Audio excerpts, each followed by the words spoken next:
खरगोश वह एक शक्तिशाली जानवर होने के कारण जंगल का राजा था। वह एक दिन में कई जानवरों का शिकार करके खा जाता था। जंगल के अन्य सभी जानवर उससे डरते थे। वे अपने आप को जल्दी समाप्त किए जाने के बारे में भी चिंतित थे, क्योंकि शेर व्यापक दर पर जानवरों को मार रहा था। वे सभी एक साथ मिल जाते हैं और बाघ से जानवरों का शिकार बंद करने की गुहार लगाने की योजना बनाते हैं।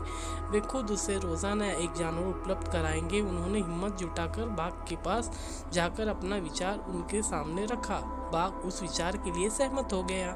वे प्रतिदिन एक जानवर को उसके भोजन के लिए बाघ के पास भेजने लगे। एक दिन बाघ के खाने की बारी खरगोश की थी, लेकिन वो खरगोश बहुत चालाक था और वह बाघ का भोजन नहीं बनना चाहता था।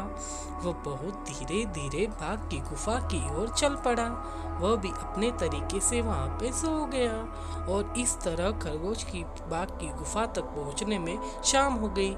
बाघ लंबे समय से अपने भोजन की प्रतीक्षा कर रहा था, जिससे उसे गुस्सा आ गया और उसे बहुत भूख लगी। और खरगोश को देखकर वो गुस्से से चिल्लाया कि उसे भूख लगी है और उन्होंने अभी तक एक बहुत छोटा खरगोश भेजा है।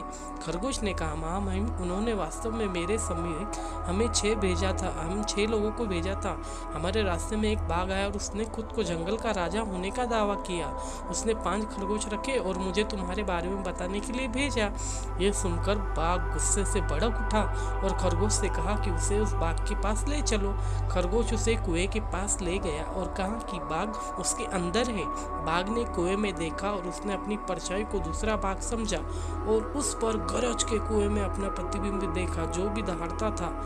उसने सोचा कि वह उसे वापस उस पे ही दहाड़ रहा है और उससे लड़ाई के लिए आमंत्रित कर रहा है, और इस तरह वह कुएं में कूद गया, डूब गया और मर गया। इस